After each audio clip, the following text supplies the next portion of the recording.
Welcome to Politicking. I'm Larry King. My guest today is Ron Paul, former Republican congressman from Texas.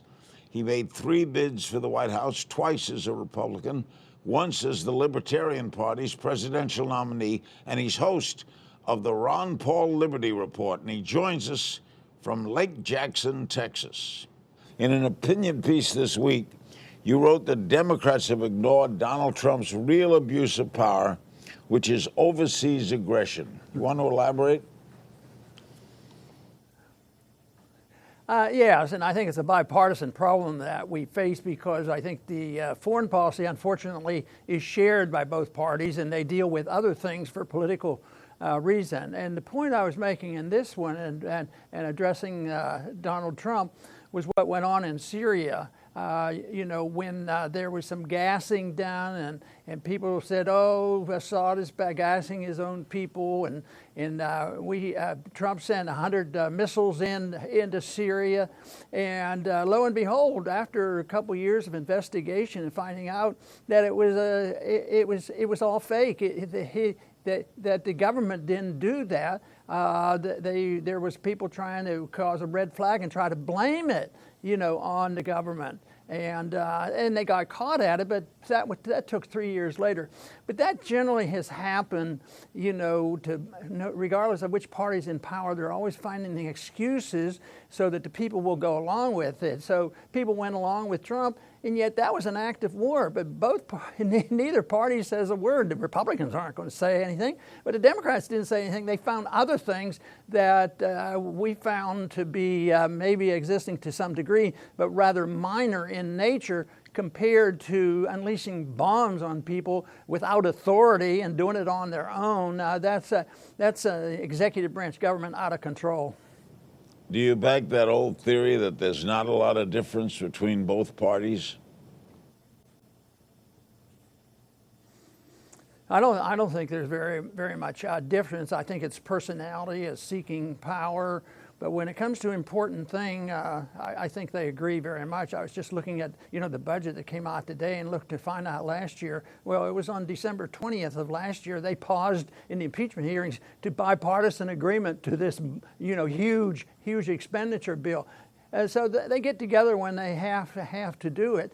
And basically, they didn't complain about Trump's aggressive foreign policy. And Republicans don't really complain that much when Obama was doing this. So the foreign policies are shared. The monetary policy has to be shared because they both they both support deficit financing, whether it's for domestic reason or international reasons. So it's something that they get along with on the big issues. But right now there's a lot of vitriol out there because it's almost a fight over who gets the power, who gets to make these decisions. But policies aren't on the table for discussion, and that's rather frustrating. For a good progressive should be very frustrated too, and the libertarians get frustrated with it because it's back and forth. Sometimes we hear the president say, we ought to back off and come home and bring some troops home. But then if you waited a couple days or so, it's really not what the policy is. So yes, there's a lot of talk and a lot of contest going on, but unfortunately there's too much agreement, and I think that has to do with politics as usual, but also because of the control of people outside of the government, which a lot of people refer to as the deep state. When you have a military-industrial complex, they're very powerful, so they pull the strings. And even if you give Trump the benefit of the doubt that he's serious when he wants to back off, it seems like he either didn't believe it or he changed his mind or somebody's putting pressure on him, because he ends up with a policy that, behind the scenes, at least both parties agree with.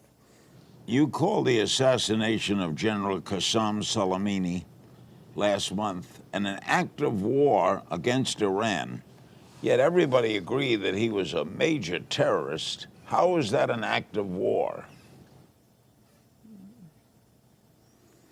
Well, there are people, not everybody in the world agrees how active he was and what he was doing. If he was as bad as they were and he was a threat to our national security, which he wasn't, it should be done in a much more orderly constitutional manner. You should ask for, at least tip off the Congress and get some authority.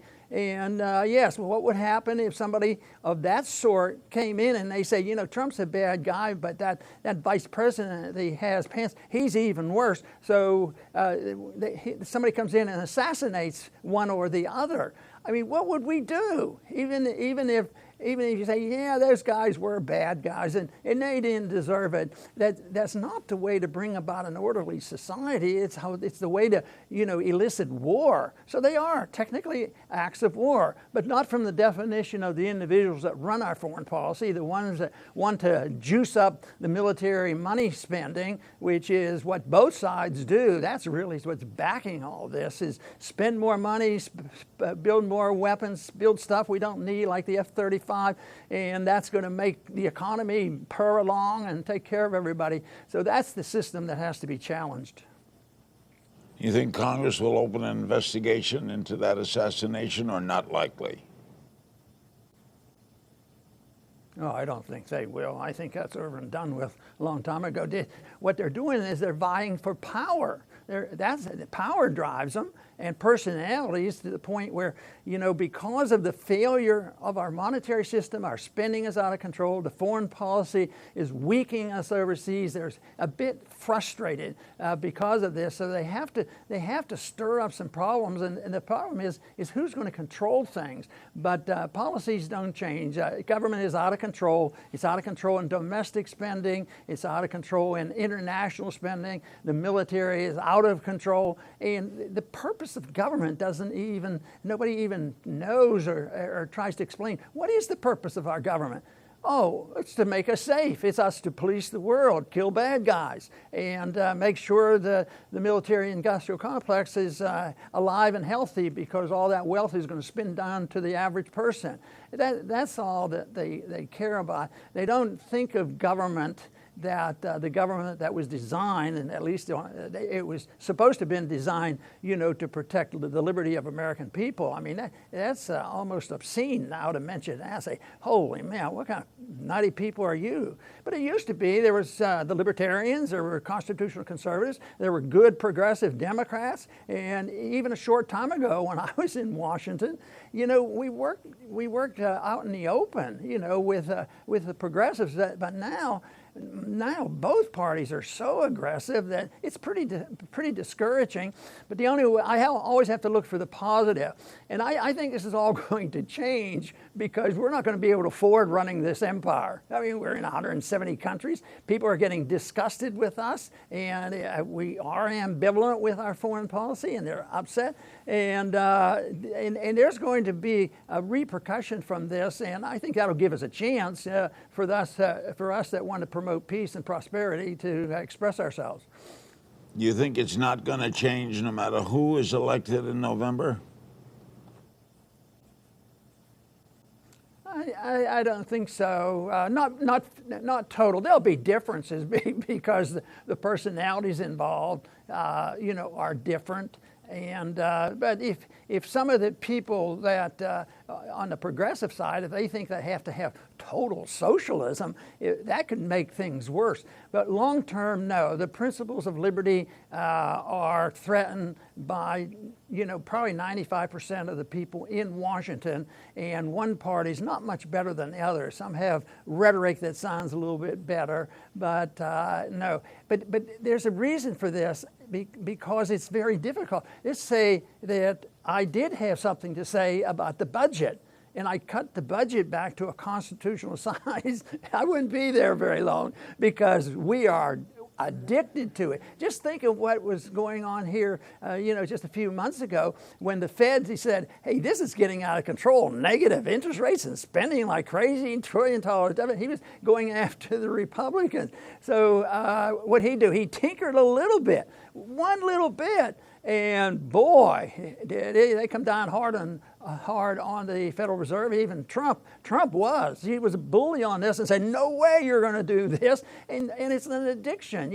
Give the person that's trying to get off drugs and give them what they need, and they'll calm down. But the problem is long term, there's not a good future in this. If this was workable, nobody would really have to work. You just printed money and passed it out, and everybody would have it. And right now they're saying that the only thing that's the next downturn is going to be wicked. And they say, well, Bernanke said, well, I know the money isn't being spread out very well. It's all ended up in the hands of the very wealthy. They said, what we need is a helicopter. Drop the money out of the sky. Make sure everybody is sharing this. And it's hard for me to believe that people believe that nonsense, but that is talked about by serious people, and that's the way Wall Street is acting, as if that's available, because the number one purpose of almost everything that is done in Washington right now is keep the bubble going. That certainly is the number one job of the Federal Reserve. And so far, they've been doing their job, but that's sort of like an individual who can borrow every month because he likes to spend money. Eventually, he can't borrow. And that's what we're approaching. That's why people should be concerned. In another op-ed last month, you stated that Iraq can vote all they want to remove U.S. troops, that we're never leaving. You believe that? We're never leaving Iraq? Well, we'll never leave intentionally from Iraq. They voted unanimously, time to leave.